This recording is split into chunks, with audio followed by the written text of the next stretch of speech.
CM చంద్రబాబుపై మాజీ మంత్రి పేర్ని నాని వ్యాఖ్యల్ని మంత్రి కొల్లు రవీంద్ర ఖండించారు. మాజీ మంత్రి పేర్ని నానిపై మైన్స్ అండ్ ఎక్సైజ్ శాఖ మంత్రి కొల్లు రవీంద్ర ఆగ్రహం వ్యక్తం చేశారు. రాష్ట్రంలో గత వైసీపీ ప్రభుత్వం అక్రమంగా చేపట్టిన వైసీపీ కార్యాలయ భవన నిర్మాణాలపై అధికార టీడీపీ విపక్ష వైసీపీ నేతల మధ్య మాటల యుద్ధం జరుగుతున్న నేపథ్యంలో పేర్ని నాని సీఎం చంద్రబాబుపై పలు ఆరోపణలు చేశారు. పేర్ని నాని చేసిన ఆరోపణపై మంత్రి కొల్లు రవీంద్ర తీవ్రంగా స్పందించారు. 5 ఏళ్లు రాష్ట్రంలో అరాచకాలకు పాల్పడిన వైసీపీ నేతలకు ప్రజలు బుద్ధి చెప్పినా సిగ్గు రాలేదన్నారు.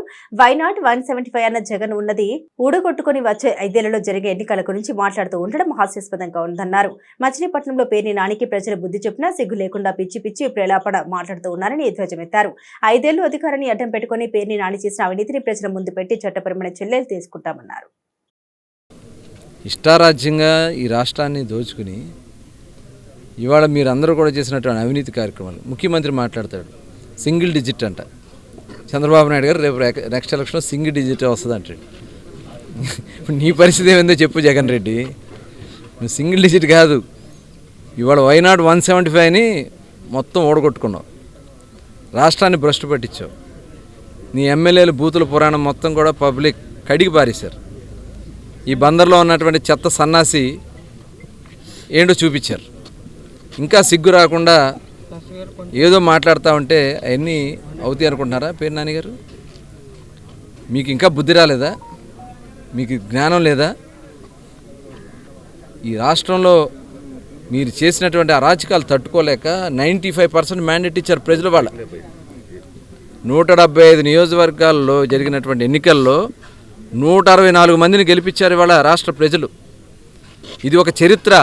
ప్రపంచంలో ఉన్నటువంటి డెమోక్రటిక్ కానీ ఏ ఎన్నికల్లో కానీ 95% మ్యాండేట్ ఇచ్చినటువంటి పరిస్థితులు ఒక ఆంధ్ర రాష్ట్రంలో వచ్చిందంటే మీలాంటి దుర్మార్గమైనటువంటి పాలన ఎలా ఉందనే దానికి ఇది ఒక నిదర్శనం.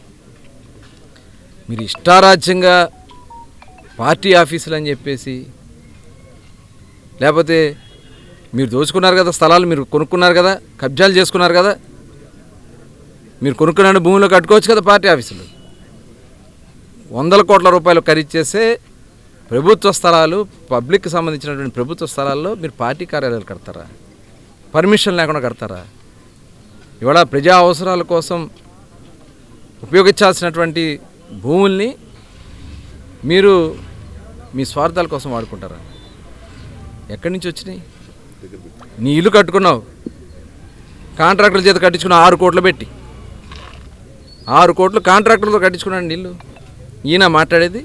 సిగ్గుందా నీకు? అసలు మాట్లాడతాక సిగ్గుందా? మొత్తం నీ చిట్టా తీస్తాం బయటికి, డోంట్ వరీ, మొత్తం ఉంది. ఎలక్షన్ ముందే తీద్దాం అనుకున్నా, ప్రజలు బుద్ధి చెప్పాక తీసి చూపిద్దామని ఆగాం.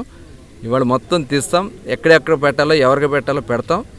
ఎక్కడ తీసుకెళ్ళి నిన్ను ఎక్కడ పెట్టాలో వాళ్ళు చూసుకుంటారు. అంతా అక్రమ గోడౌన్స్ కట్టుకున్నావు, మట్టి, దానికి నామ్స్ ప్రకారం ఎక్కడ లేవు. ఆ నామ్స్ ఎక్కడ మెయింటైన్ చేయాలి వాళ్ళు? ఒక ఎఫ్సిఐ గోడౌన్ కట్టాలంటే దానికి కావాల్సినటువంటి చుట్టూ ఏర్పడాల్సినటువంటి నామ్స్ ఉంటాయి. ఆ నామ్స్ ఏమీ ఫాలో అప్ కాల, డబ్బులు చేసుకోవాలని చూస్తున్నాం.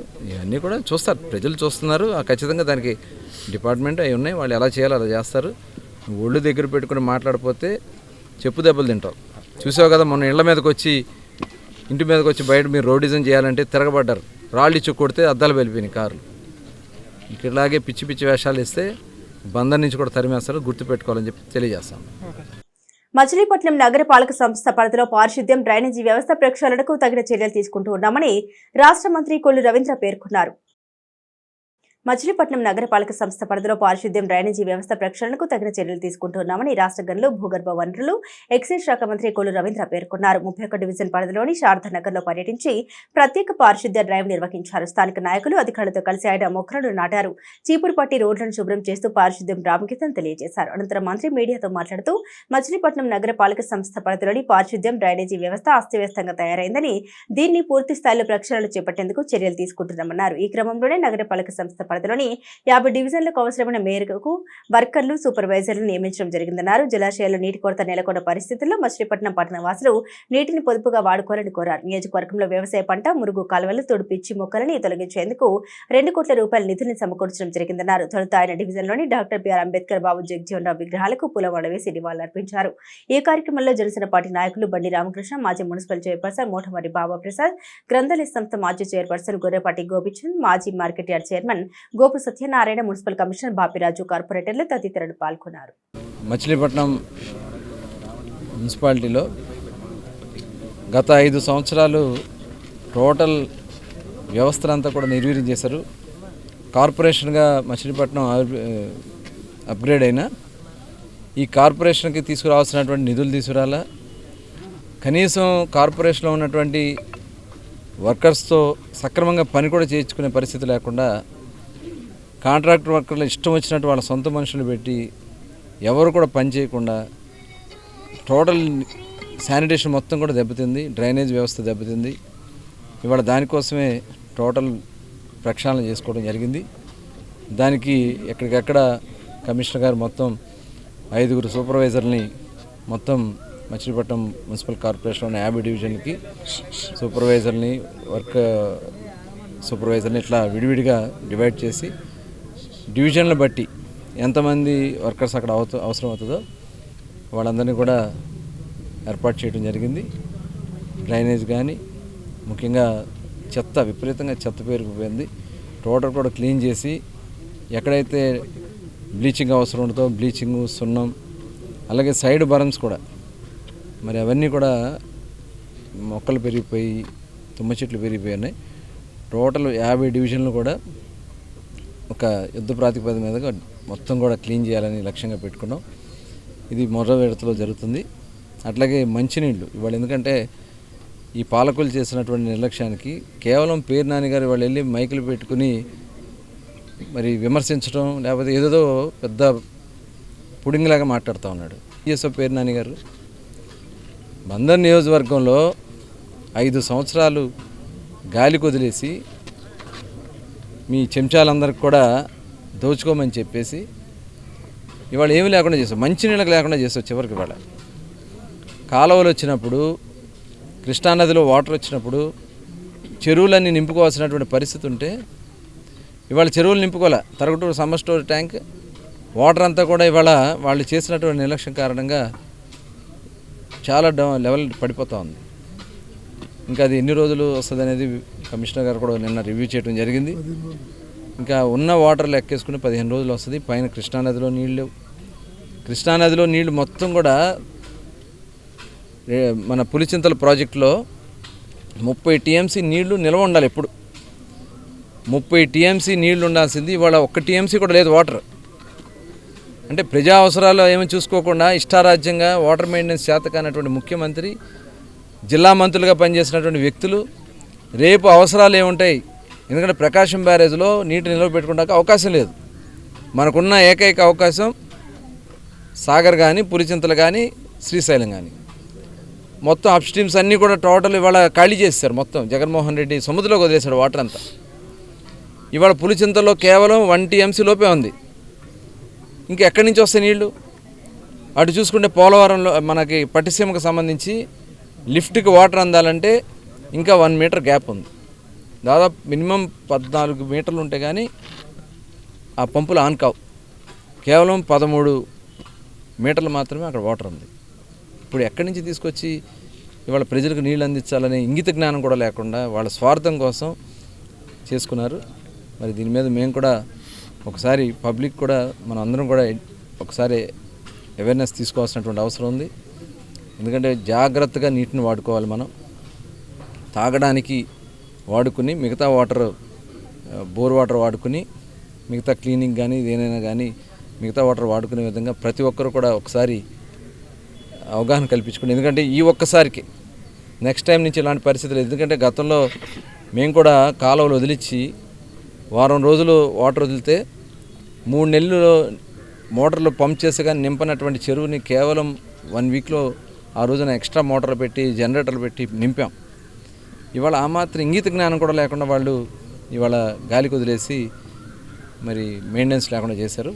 దయచేసి అందరినీ కూడా మరొకసారి నేను కోరుతాను. నేను కూడా మరొకసారి వెళ్ళి అక్కడ ఉన్నటువంటి స్టోరేజ్ కెపాసిటీలన్నీ కూడా చూసి రావడం జరుగుతుంది. జాగ్రత్తగా నీటిని వాడుకుందాం. తాగడానికి మాత్రం వాడుకుని ఈ టర్మ్ మటుకి ఒకసారి ఈ ట్రిప్ మటుకి మీరు చేయాలని చెప్పి కోరుకుంటూ మళ్ళీ కూడా మచిలీపట్నంలో గత 5 సంవత్సరాల మట్టి ఎక్కడికక్కడ పేరుకుపోయిన కాలువలు ఎలా ఉన్నాయి, రోడ్లు ఎలా ఉన్నాయి అనేది పరిశీలించి కమిషనర్ గారికి రవీంద్ర గారు మరి అన్నీ కూడా సూచనలు సలహాలు ఇవ్వడం జరిగింది. ఏంటంటే పరిపాలన మొత్తం కూడా వదిలేశారు, ఏమీ పట్టించుకోలేదు. ఒక పక్కనేమో నీళ్లు 15 రోజులు దాటితే నీళ్లు రావంటున్నారు. మరి గత పాలకులు ఏం చేశారో మరి మనకు అర్థం కావట్లేదు. నీళ్లు చూసుకుంటే సముద్రంలో వదిలేస్తున్నారు. ఎప్పుడో 30 ఏళ్ల క్రితం కట్టినటువంటి చెరువులు ఒక 50 సంవత్సరాలను దృష్టిలో పెట్టుకుని స్టోరేజ్ ట్యాంకులు పెంచుకోవాలి. అది మన ఎంపీ గారు మన కొల్లు రవీంద్ర గారు మాట్లాడుకున్నారు. వచ్చే సంవత్సరం ఆ ఇబ్బంది ఉండదు, కానీ ప్రజలందరూ కూడా నీరు జాగ్రత్తగా వాడుకుంటే 15 రోజుల్లో పట్టిసీమ వదులుతారు. ఆ యొక్క సాగునీరు తాగునీరు కూడా వస్తుంది.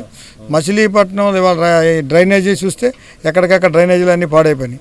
అలాగే మురుగు కాలువలు చూసి మురుగు కాలువలు కూడా, పంట కాలువలు చూస్తే పంట కాలువలు అన్నీ కూడా పూడిపోయినాయి. మరి ముందు యాసకాలం 2 నెలల మట్టి మరి అధికారులు ఏం చేస్తున్నారో, మరి అన్న గత నాయకులు ఏం చేశారో అర్థం కాని పరిస్థితి. పరిపాలన అనేది పూర్తిగా వదిలేసి వాళ్ళ జేబులు నింపుకునే కార్యక్రమం చేశారే తప్ప కనీసం పరిపాలన అనేది వదిలేశారు. ప్రజలందరూ కూడా బుద్ధి చెప్పారు. కనుక అందరూ కూడా అర్జెంటుగా ఇది డబ్బులు 2 కోట్లు రిలీజ్ చేయడం వల్ల ఎక్కడైతే మరి పూడికలు ఉన్నాయి, అర్జెంటుగా పూడికలు మరి కాలువల దగ్గర తూముల దగ్గర అక్కడ ఇబ్బందిగా ఉంటుందో అవన్నీ కూడా తీసి మరి మచిలీపట్నాన్ని 5 సంవత్సరాల్లో గత 50 సంవత్సరాలైనటువంటి పేరుకుపోయినటువంటి చెత్త అంతా కూడా వాళ్ళ ఆలోచనలన్నీ తీసి ప్రతి డివిజన్లో కూడా మరి పార్కులు ఉన్నాయి, అవన్నీ కూడా శుభ్రంగా చేసి ప్రజలందరూ కూడా సుఖశాంతులతో ఉండాలి. అలాగే గంజాయి ఎక్కువైపోయింది. గంజాయిలో ఉన్నటువంటి ఎవడెవడు గంజాయిలు అమ్ముతున్నాడు, అసలు గంజాయి ఎవడు తాగుతున్నాడు, ఇవన్నీ కూడా మరి ఎస్పీ గారు దానికి ప్రత్యేకమైన నిఘా ఏర్పాటు చేశారు. వాళ్ళు కూడా ఆ పనిలో ఉన్నారు. ఇలాగే ఈ మున్సిపాలిటీకి సంబంధించిన డివిజన్లన్నీ కూడా 5 టీంలు వేశారు. వాళ్ళందరూ కూడా ఈ క్లీనింగ్ అనేది ఎక్కడైతే క్లీన్ లేదో, ఎక్కడైతే దోమలకి ఇబ్బందికరంగా ఉన్నదో పరిస్థితులన్నీ కూడా మరి సమకూర్చమని క్లీన్ అండ్ గ్రీన్ కార్యక్రమాలు, మొక్కలు పాతే కార్యక్రమాలు. మచిలీపట్నం ఉదయం 7 గంటల నుంచి కూడా శారదానగర్లో వివిధ వార్డులు, వివిధ వీధుల్లో మరి పేరుకుపోయిన కాలువలు కానీ చెత్తను కూడా తొలగిస్తడం జరిగింది. కొల్లు రవీంద్ర గారు దీన్ని మరి ప్రత్యేకంగా 5 ఏళ్ళు ఈ వైసీపీ పాలన నిర్లక్ష్యం వల్ల మచిలీపట్నంలో ఉన్న కాలువలన్నీ పూడికలుగానే ఉన్నాయి. ఎక్కడా తీసిన పాపం లేదు. చెదనం ఎక్కడ పడితే అక్కడ 40-50 వార్డుల్లో కూడా పెద్ద ఎత్తున ఉన్నాయి. ఇవన్నీ వెంటనే నేను కమిషనర్ గారిని, మున్సిపాలిటీ హెల్త్ వర్కర్లందరూ కూడా పిలిచి కొల్లు రవీంద్ర గారు ఇవన్నిటి కూడా వెంటనే తొలగించాలి, ప్రజలకు ఇబ్బందికరంగా ఉండకుండా చేయాలని చెప్పి కూడా వాళ్ళకి ఆదేశాలు ఇవ్వడం జరిగింది. ఎక్కడా కూడా దోమలు కానీ మరి డెంగ్యూ మలేరియా లాంటివి రాకుండా ముందు తగు చర్యలు తీసుకోమన్నారు. అంతేకాకుండా లైట్లు శుభ్రంగా వెలిగించండి. అట్లాగే మంచినీళ్ళు గత పాలకుల నిర్లక్ష్యం స్టోరేజ్ చేయకపోవడం వల్ల వాళ్ళ స్టోరేజ్ అంతా కూడా నిర్వీర్యం అయిపోయింది. ఇంకా 15 రోజులే మంచినీళ్ళు వచ్చే వాటర్ ఉంది అక్కడ. వాళ్ళు గతంలో మంచినీళ్ళు వచ్చినప్పుడు ప్రత్యేకంగా మోటార్లు పెట్టుకుని 3 నెలలకు సరిపడా నింపుకునే పరిస్థితి లేదు. కాబట్టి మంచినీళ్ళన్నీ కూడా నిర్లక్ష్యం చేశారు. వీటిని మరి మళ్ళీ రేపు కాలువలు వచ్చేంత వరకు కూడా మనం జాగ్రత్తగా వాడుకోవాలి. అందరూ కాసి త్రాగండి. ఎందుకంటే ఈ నీరు ఈ కాలంలో మనం కాసి తాగితే మనకు ఎటువంటి రోగాలు రావు. కాబట్టి అందరూ కూడా నీళ్లు కాసి వడపోసులు తాగాలని చెప్పి కూడా అందరికీ విజ్ఞప్తి చేస్తున్నాం. రాబోయే కాలంలో మరి ఈ గంజాయి నిజంగా మచిలీపట్నం పీడిస్తుంది. చాలామంది యువకులు చనిపోతున్నారు. ప్రజలకు సురక్షితమైన తాగునీరు అందించడమే ధ్యేయంగా కృషి చేస్తామని అవనిగడ్డ ఎమ్మెల్యే మండలి బుద్ధప్రసాద్ తెలిపారు. ప్రజలకు సురక్షితమైన త్రాగునీరు అందించడమే ధ్యేయంగా కృషి చేస్తామని అవనిగడ్డ ఎమ్మెల్యే మండలి బుద్ధప్రసాద్ తెలిపారు. కోడూరు మండలం మాచవరం గ్రామంలోని గ్రామ పంచాయతీ తాగునీటి చెరువును బుద్ధప్రసాద్ ఆయన తనయుడు మండలి వెంకట్రామ్ ఆర్డబ్ల్యూఎస్ శాఖ అధికారులతో కలిసి పరిశీలించారు. గత కొన్నేళ్లుగా అభివృద్ధికి నోచుకోని చెరువు సమస్యను పరిశీలించారు. చెరువు నీటిని బాటిల్లో నింపి పరిశీలించారు. చెరువు సమగ్ర అభివృద్ధికి అంచనాలు రూపొందించాలని అధికారులకు సూచించారు. నియోజకవర్గంలోని త్రాగునీటి చెరువుల సమగ్ర అభివృద్ధికి రాష్ట్ర ఉప ముఖ్యమంత్రి, పంచాయతీరాజ్, గ్రామీణ అభివృద్ధి శాఖ మంత్రి పవన్ కళ్యాణ్ దృష్టికి తీసుకుని వెళ్లి ఆయన సహకారంతో నిధులు మంజూరు చేస్తామని తెలిపారు. దాని అంత ఘోరం అయితే లేదు సార్, అది మరీ ఘోరం అయితే ఇది దింటి పరక పర్వాలేదు సార్. మనకి పెద్ద కమ్మవారిపాలెం కూడా ఇంత సమస్య లేదు. కమ్మనమూలే బాగా సఫలం ఈ చెరువులో మ్యాక్సిమం బాగానే ఉంది పర్ఫార్మెన్స్. మైక్రో ఫిల్టర్ కూడా వచ్చేది కాబట్టి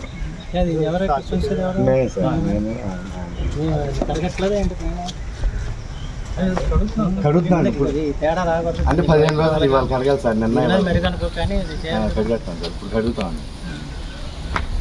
ఇంకా బ్లీచింగ్ కూడా కలిపితే ఇంకా వస్తుందండి. ఇప్పుడు కడుగుతామని చెప్పేసి కలపలేదండి. కడిగేసి మొత్తం అది కలిపేస్తామండి. పైన నీళ్ళు లేవండి, కొద్దిగానే ఉంది సార్. విద్యార్థులు క్రమశిక్షణతో విద్యను అభ్యసించి ఉన్నత శిఖరాలకు చేరుకోవాలని రాష్ట్ర మంత్రి కొల్లు రవీంద్ర ఆకాంక్షించారు.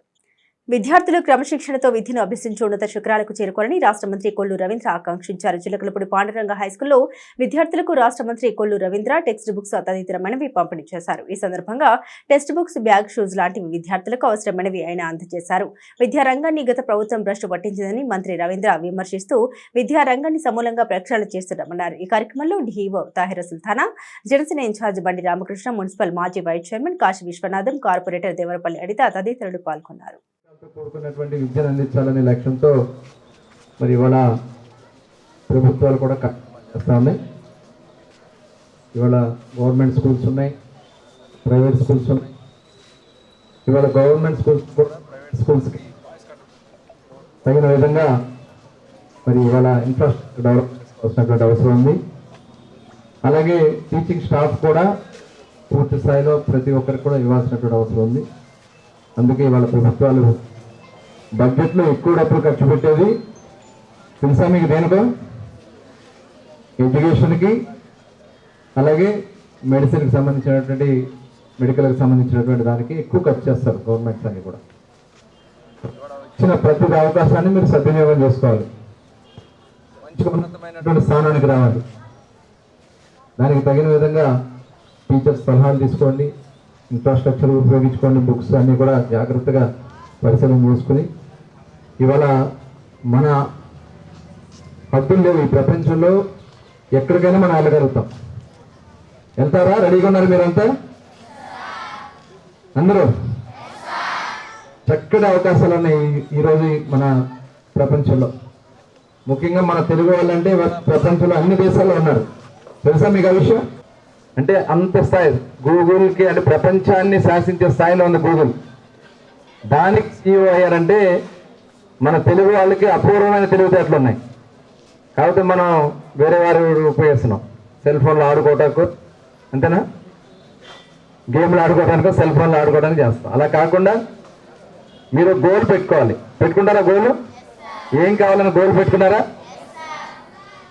Police, doctor. నేను వెళ్తూ ఉంటాను విలేజ్కి వెళ్ళినప్పుడల్లా అందరినీ మనం మోటివేట్ చేస్తూ ఉంటాం. ఏమవుతారు ఏంటంటే అందరూ పోలీస్ అంటారు. పోలీస్ అయ్యాక చాలా ఛాన్సెస్ అని ఇవాళ సాఫ్ట్వేర్ ఇవాళ ప్రపంచాన్ని శాసించే స్థాయికి మన రాష్ట్రం, మన తెలుగు వాళ్ళు వెళ్ళారంటే దాన్ని స్టార్ట్ చేసింది ఎవరు? ఇక్కడ సాఫ్ట్వేర్కి, ఐటీ రంగానికి ఫస్ట్ ఎవరు పునాదేసింది? నారా చంద్రబాబు నాయుడు గారు. తెలుసా విషయం? Panduranga Municipal School, sir. This is the biggest school in Machilipatnam. ఈ మున్సిపల్ స్కూల్స్ అన్నిట్లోకెల్లా managed by the government. Last year ఈ స్కూల్లో 770 చిల్డ్రన్ అబౌవ్ ఉన్నారు సార్. ఇప్పుడు వచ్చి యాజ్ ఆన్ టుడే 750 ఉంది సార్. 6th క్లాస్ ఎన్రోల్ జరుగుతుంది. Last year 10th class result కూడా ఇక్కడ బాగుంది సార్, 80% రావడం జరిగింది. అండ్ ఇప్పుడు 10th క్లాస్ సప్లిమెంటరీ జరిగాయి సార్. దానిలో కూడా రిజల్ట్ ఎన్హాన్స్ అవ్వడానికి ఆస్కారం ఉంది. మెయిన్గా రెగ్యులర్గా వచ్చే స్టూడెంట్స్ అందరు కూడా 100% పాస్ అవ్వడం జరిగింది. ఎవరైతే ఫెయిల్ అయ్యారో వాళ్ళు రెగ్యులర్ అటెండెన్స్ లేని కారణంగా ఇతరత్ర మైగ్రేషన్ ఇలాంటి ఇష్యూస్ ఉన్నాయి సార్. లాస్ట్ ఇయర్ మనము 10th క్లాస్కి సంబంధించి ఒక యూనిక్ ప్రణాళికతో మనము ముందుకు వెళ్ళడం వల్ల జిల్లాలో కూడా మనకి ఆల్టుగెదర్ 91.7% పాస్ పర్సంటేజ్ నమోదైంది సార్. అడ్వాన్స్ సప్లిమెంటరీ కూడా అది ఇంకా పెరిగింది సార్. ఇంకా రిజల్ట్ రాలేదు, వెయిటింగ్ సార్.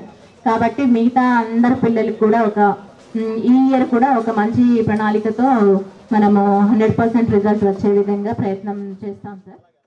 వైఎస్ జగన్ అసెంబ్లీలో ప్రతిపక్ష నాయకుడి హోదా అడగడం హాస్యాస్పదంగా ఉందని రాష్ట్ర మంత్రి కొల్లు రవీంద్ర వ్యాఖ్యానించారు. వైఎస్ జగన్ అసెంబ్లీలో ప్రతిపక్ష నాయకుడి హోదా అడగడం హాస్యాస్పదంగా ఉందని రాష్ట్ర మంత్రి కొల్లు రవీంద్ర వ్యాఖ్యానించారు. చదువుకున్న వారికి చదువు లేని వారికి తేడా కావాలంటే జగన్ చూస్తే తెలుస్తోందని ఆయన ఎద్దేవా చేశారు. శాసనసభ నిబంధనలు క్షుణ్ణంగా చదువుకుని ప్రతిపక్ష నాయకుడి హోదా అడిగితే బాగుండేదన్నారు. కేవలం 11 మంది ఎమ్మెల్యేలు ఉంటే ప్రతిపక్ష హోదా ఎలా లభిస్తుందని మంత్రి రవీంద్ర ప్రశ్నిస్తూ ప్రతిపక్ష హోదా కావాలంటే నిబంధన ప్రకారం 18 మంది ఎమ్మెల్యేలు ఉండాలన్నారు.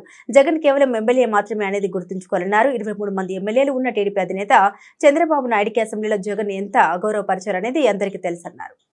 చదువు రానోడికి తేడా ఎలా ఉంటుందో జగన్మోహన్ రెడ్డి చూస్తే అర్థమవుతుంది. ఈరోజు అసెంబ్లీలో ప్రమాణాలకు సంబంధించినటువంటి దాంట్లో లెటర్ రాస్తాడు, స్పీకర్ గారికి లెటర్ రాస్తాడు. ఇవాళ అసలు 11 మందికి అతనికి ఏదైనా ప్రతిపక్ష హోదా వస్తుందా? ఆ మాత్రం ఇంగిత జ్ఞానం కూడా లేదా? మినిమం 18 మంది సభ్యులు ఉంటేనే ప్రతిపక్ష హోదా వస్తుంది. అలాంటిది నీకు ఉన్నది కేవలం 11. ఆ 11 మందికి ప్రత్యేక హోదా వస్తుందా? మీకు ప్రత్యేక ప్రతిపక్ష హోదా వస్తుందా? రాదు కదా. ఊరికే ఏదో ప్రజలకి ఏదో తప్పుడు మాటలు చెప్పి అలా చేసి 5 సంవత్సరాలు అంతకుముందు అపోజిషన్లో ఉన్నప్పుడు ఇలాగే తప్పుడు మాటలు చెప్పి ప్రజలను మోసం చేసే కార్యక్రమం చేస్తారు. ఒక రూల్ ఉంటుంది, చదువుకో జగన్మోహన్ రెడ్డి గారు. ఆ రూల్లో ఏముందో ఆ రూల్ పొజిషన్ ఏంటో దాన్ని బట్టి ఎలా మాట్లాడాలో తెలుసుకోండి. అక్కడికి మీకు గౌరవం ఇచ్చి మీ వెహికల్ లోపల వరకు రానిచ్చారు. ఇవాళ మంత్రులు ప్రమాణ స్వీకారం అయిన తర్వాత మీతోనే చేపించారు. ఎమ్మెల్యేగా అసెంబ్లీలో మీరు ఒక ఎమ్మెల్యే మాత్రం మీరు అది గుర్తుపెట్టుకోండి. ఇంకేదో ఎక్కువగా ఊహించుకుని మీరు మాట్లాడితే అది జరగదు, ప్రజలు ఒప్పుకోరు. గతంలో చూసాం చంద్రబాబు నాయుడు గారికి మీరు అసెంబ్లీలో ఎంత గౌరవం ఇచ్చారో, ఎంత మర్యాదగా మాట్లాడారో. ఇవాళ మీరు ఆ పరిస్థితులు ఎందుకు వెళ్ళారో ఒకసారి ఆలోచించుకోండి. 23 మంది సభ్యులుంటే అవహేళన చేశారు. మిగతా వాళ్ళు కూడా లాగేసి నీకైతే ప్రతిపక్ష హోదా కూడా ఉండదని చెప్పారు. అలాంటిది ఇవాళ నువ్వు మాట్లాడుతూ ఉన్నావంటే నిజంగా సిగ్గేస్తూ ఉంది. ముందు తెలుసుకోండి జగన్మోహన్ రెడ్డి గారు, తెలుసుకుని మాట్లాడాలని చెప్పి కోరుతాను. మాదక ద్రవ్యాల వినియోగం జీవితాలను చిన్నాభిన్నం చేస్తూ ఉందని న్యాయ సేవాధికార సంస్థ కార్యదర్శి రామకృష్ణయ్య పేర్కొన్నారు.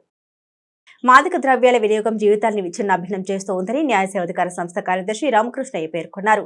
అంతర్జాతీయ మాదక ద్రవ్యాల వినియోగ వ్యతిరేక దినం సందర్భంగా న్యాయ సేవాధికార సంస్థ ఆధ్వర్యంలో ర్యాలీ నిర్వహించారు. జిల్లా న్యాయ సేవాధికార సంస్థ కార్యదర్శి కెవి రామకృష్ణయ్య ఆధ్వర్యంలో జరిగిన ఈ ర్యాలీలో విద్యార్థులు, పోలీసు సిబ్బంది, మహిళా పోలీసులు పాల్గొన్నారు. ఈ సందర్భంగా రామకృష్ణయ్య మాట్లాడారు. ప్రజలు, విద్యార్థులు ఎవరు కూడా మాదక ద్రవ్యాల జోలికి పోకుండా ఉండాలని, అలానే మాదక ద్రవ్యాలకు సంబంధించిన సమాచారం పోలీసు శాఖకు అందించడంలో తమ వంతు పాత్ర అందరూ పోషించాలని కోరారు. అలాగే సమాచారం అందించే వారి వివరాలు గోప్యంగా ఉంచుతామన్నారు. దాని ప్రభావం నుంచి బయటేయడం అది అంత కఠినమైన విషయం. కాబట్టి ఈ డ్రగ్స్ అనే దాన్ని పర్టికులర్గా యూత్ ఎవరైతే మిడిల్ ఏజ్ నుంచి ఉంటున్నారో, దాదాపు 12 ఏళ్ళు 15 ఏళ్ళ నుంచి కాలేజీ తర్వాత ఉద్యోగాలు చేసే వరకు వీళ్ళంతా విపరీతంగా ఈ మత్తు పదార్థాలకి. మార్కెట్ యార్డ్ వద్ద ఉన్న ఫుడ్ కోర్టును తొలగించాలని కోర్టు ఆదేశించిందని టీడీపీ జనసేన కార్పొరేటర్లు తెలిపారు. మార్కెట్ యార్డ్ వద్ద గల గత పాలకులు ఏర్పాటు చేసిన ఫుడ్ కోర్టును తొలగించాలని కోర్టు ఆదేశించిందని టీడీపీ జనసేన కార్పొరేటర్లు తెలిపారు. ఫుడ్ కోర్ట్ పేరుతో స్టాల్స్ ఏర్పాటు చేసి వైసీపీ నాయకులు లక్షలు గడించారని వారు ఆరోపించారు. టీడీపీ జనసేన కార్పొరేటర్లు సమతా కీర్తి, దింటకుర్తి సుధాకర్, చింతజల్లు రాము, దేవరపల్లి అనిత, జనసేన కార్పొరేటర్ పినిశెట్టి ఛాయాదేవులు ఫుడ్ కోర్టును పరిశీలించారు. ఈ సందర్భంగా వారు మాట్లాడారు. ఫుడ్ కోర్ట్ తొలగించాలన్న ఆదేశాలను మున్సిపల్ కమిషనర్ అమలు చేస్తారని వారు వివరించారు. ఫుడ్ కోర్ట్ ప్రాంతం అసాంఘిక కార్యకలాపాలకు అడ్డాగా మారిందని, కుటుంబ సమేతంగా వచ్చేవారు స్థానికులు దీనివల్ల తీవ్ర ఇబ్బందులు ఎదుర్కొంటున్నారన్నారు. ఈరోజు మచిలీపట్నంలో 2, 3, 4 డివిజన్లకు సంబంధించి మార్కెట్ యార్డ్ రోడ్లో ఈ వైసీపీ ప్రభుత్వంలో ఉండగా ఫుడ్ కోర్ట్ని ఏర్పాటు చేయడం జరిగింది. ఈ ఫుడ్ కోర్ట్ ఏర్పాటు చేసినటువంటి ప్రాంతం అంతా కూడా స్థానికులు ఇళ్ళు, కుటుంబాలన్నీ ఉన్నాయి. దీనివల్ల ఈ పరిసర ప్రాంతం అంతా కూడా అపరిశుభ్రంగా అయిపోయి దానివల్ల అందరికీ అనారోగ్యాలు ప్రబలి డయేరియాతో చాలా ఇబ్బందులు పడుతున్నారు. దీనివలన ఇక్కడ ఉన్నటువంటి ఇక్కడికి వచ్చి దాన్ని ఫుడ్ కోర్ట్ అనేది టైమింగ్స్ వచ్చి 7 to 11:30, 12 జరుగుతుంది. ఈ టైంలో వాళ్ళ చుట్టూ స్థానికంగా ఉన్న వాళ్ళకి చాలా ఇబ్బంది. వాళ్ళు పడుకునే టైంలో ఇది పట్టపగలు ఎలా ఉంటుందో అలాగే రాత్రిపూట ఇక్కడ జరుగుతున్న వ్యాపారాలు, దాంతోపాటు అసాంఘిక కార్యక్రమాలు జరగడం వలన చాలా ఇబ్బందికరంగా ఉంది. ఇదంతా కూడా వైసీపీ ప్రభుత్వం వాళ్ళు ఇక్కడ ఉన్నటువంటి నాయకులు వాళ్ళ సొంత లబ్ధి కోసం వాళ్ళ వ్యాపారాలని ఫుడ్ కోర్ట్ అనేది అరేంజ్ చేసుకోవడం జరిగింది. దీని మీద ఇక్కడున్న స్థానికులు కోర్టులో ఈ వ్యవహారం మీద వాళ్ళ యొక్క బాధను విన్నవించుకున్నప్పుడు కోర్టు స్టే ఇచ్చింది మొన్న May 1న దీన్ని తొలగించాలని చెప్పి. కానీ ఇప్పటి వరకు ఎటువంటి చర్యలు తీసుకోవడం జరిగింది. ఇక ముందుట ఇప్పుడు వచ్చే రోజులో ఖచ్చితంగా మా ప్రభుత్వం, కొత్త ప్రభుత్వం, కూటమి ప్రభుత్వం దీని మీద తగిన చర్యలు తీసుకుంటుందని చెప్పి.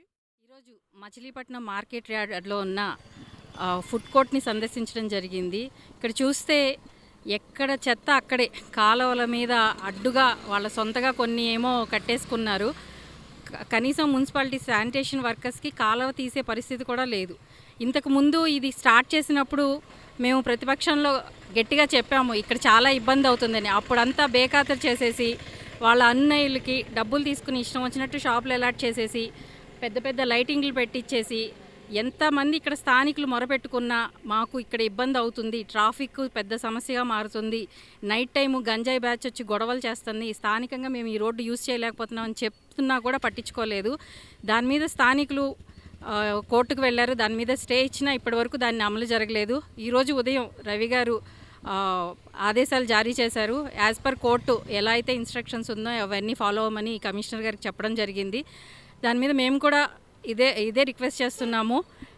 ఒక పక్క డయేరియా బాగా ప్రబలుతుంది. స్టాప్ డయేరియా క్యాంపెయినింగ్లో భాగంగా ఈ ఏరియా అంతా డయేరియా రహిత ప్రదేశంగా చేయాలని అలా మున్సిపల్ కమిషనర్ గారిని అలాగే స్టాఫ్ని కోరుకుంటూ మీకు ఏదైతే ఇన్స్ట్రక్షన్స్ ఉన్నాయో అవన్నీ ఫాలో చేయమని మేము కోరుకుంటున్నాం. మంత్రివర్యులు కొల్లు రవీంద్ర గారి ఆదేశానుసారం మేము ఇక్కడ ఫుడ్ కోర్ట్ని సందర్శించడం జరిగిందండి. గత పాలకులు, గత ప్రభుత్వం వీళ్ళని ఒక ఓటర్లుగా భావించి ఈ ఓట్లు మాకు గెలుపునిస్తాయని ఒక దుర్మార్గమైన ఆలోచనలతో ఇక్కడ ప్రజల సమస్యలు పట్టించుకోకుండా, అంటే ఎక్కడన్నా ఫుడ్ కోర్ట్ పెట్టేది ఎక్కడ కమర్షియల్ ఏరియాలో పెడతారు, ఎక్కడ రెసిడెన్షియల్ ఏరియాలో అయితే పెట్టరు. ఇళ్ల మధ్యలో తీసుకొచ్చి వాళ్ళకి నచ్చిన కార్పొరేటర్లకి డ్రాల్స్లో తీసుకుని ఒక్కొక్క కార్పొరేటర్ పెట్టుకున్నాడని తను ఓన్గా, లేకపోతే రెంట్లకి ఇచ్చుకున్నాడు. ఒక్కొక్క కార్పొరేటర్ 15,000కి అద్దెలకి ఇచ్చుకున్నారని ఒక్కొక్క స్టాల్ని తీసుకెళ్ళి. అలాంటి వైసీపీ నాయకులు జరిపిన ఈ ఏమంటారంటే అధికార మతంతో జరిగిన కారణం ఇదంతా. ఈ వార్డు మొత్తం సర్వనాశనం అవడం కారణం వైసీపీ నాయకులు. వాళ్ళకి నచ్చిన నాయకులకి, వాళ్ళ అడుగుల మధ్యలోకి వాళ్ళ వెనక తిరిగే కార్యకర్తలకి 15,000కి అద్దెలకి ఇచ్చుకోవడం, కొంతమంది అమ్మేసుకోవడం జరిగింది. ఈ చుట్టుపక్కల వాళ్ళందరూ కూడా కోర్టుని ఆశ్రయించారు. న్యాయమే గెలిచిందండి. గత నెలలోనే కోర్టు ఏం చేసిందంటే తీర్పునిచ్చేసింది, ఇది ఇక్కడ ఫుడ్ కోర్టు పనికిరాదు, ప్రజలకు ఇబ్బంది, ఇది తప్పించండి అని చెప్పి. అత్యుత్తమ నాణ్యత ప్రమాణాలతో విద్య అందిస్తున్న ప్రభుత్వ పాఠశాలలో తల్లిదండ్రులు తమ బిడ్డల్ని చేర్చాలని అవనిగడ్డ ఎమ్మెల్యే మండలి బుద్ధప్రసాద్ కోరారు.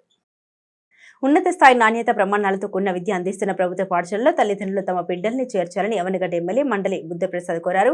కోడూరు స్వతంత్రపురం జడ్పీ హైస్కూల్లో విద్యార్థులకు రాష్ట్ర ప్రభుత్వం సహకారంతో స్టూడెంట్స్ కిట్స్ పంపిణీ చేశారు. ముఖ్య అతిథిగా విచ్చేసిన బుద్ధప్రసాద్ మాట్లాడుతూ విద్యతోనే గుర్తింపు, గౌరవం లభిస్తుందన్నారు. భారత రాజ్యాంగ నిర్మాతగా ఖ్యాతి గణించిన డాక్టర్ బిఆర్ అంబేద్కర్ జీవితాన్ని ప్రతి విద్యార్థి స్ఫూర్తిగా తీసుకోవాలని పిలుపునిచ్చారు. ప్రభుత్వ పాఠశాలల్లో విద్యార్థులు స్వేచ్ఛగా చదువుకుంటూ సమాజం గురించి తెలుసుకునే అవకాశం, సమాజంలోని అంతరాలు తెలుసుకుని వాటిని ఎలా ఎదుర్కోవాలో తెలుసుకునే అవకాశం ప్రభుత్వ పాఠశాలలోనే లభిస్తుందన్నారు. ఈ సందర్భంగా విద్యాశాఖ ఆధ్వర్యంలో విద్యా ప్రవేశ ర్యాలీని బుద్ధప్రసాద్ ప్రారంభించారు. ఈ కార్యక్రమంలో నియోజకవర్గ నాయకులు, మండలి వెంకట్రాం, అధికారులు, టీడీపీ జనసేన నాయకులు పాల్గొన్నారు. మీరు గమనించాల్సిందంటే ముందు మనం చదువుకుంటేనే మనకు భవిష్యత్తు ఉంది. మనం చదువుకుంటేనే మన తల్లిదండ్రులకి సమాజంలో గౌరవం లభిస్తుంది. మనం చదువుకుంటేనే మన ప్రాంతంలో మన గౌరవిస్తారు, గుర్తిస్తారు అన్న ఒక ఆలోచన పిల్లల్లో మీలో ఉండాలని చెప్పి నేను కోరుతున్నాను. దానికి మీకు ఆదర్శం డాక్టర్ బిఆర్ అంబేద్కర్ గారు. ఆయన భారత రాజ్యాంగ నిర్మాత, ప్రపంచంలో మహామేధావి. ఆయన ఆ స్థాయికి దేనివల్ల ఎదిగాడు? కేవలం చదువు వల్ల ఎదిగాడు. ఆయన అంతరాని కులంలో జన్మించాడని చెప్పి ఆ రోజున ఆయన వెలివేసిన పరిస్థితులు ఉన్నాయి. పాఠశాలలో కూడా కూర్చోబెట్టిన పరిస్థితులు ఉన్నాయి. బావిలో నీళ్ళు తాగనివ్వని పరిస్థితులు ఉన్నాయి.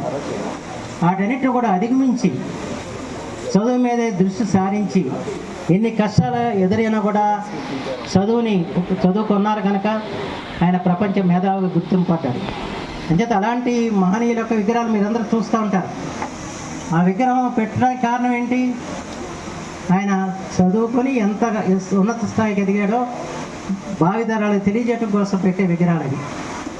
అంచేత మీరు కూడా చదువుకుంటే ఓ సమాజానికి ఒక మార్గదర్శనంగా మీరు కానీ తయారైతే మిమ్మల్ని సదా సమాజం గుర్తుంచుకుంటుంది. దానికి అంబేద్కర్ జీవితం ఒక తార్కాణం చెప్పి మాత్రం మనం చేస్తూ అలాంటి మహనీయుల జీవితాన్ని మీరు ఆదర్శంగా తీసుకుని ముందుకు సాగాలని చెప్పి మాత్రం మీ అందరిని కోరుకుంటూ ఈ రోజున ప్రభుత్వ పాఠశాల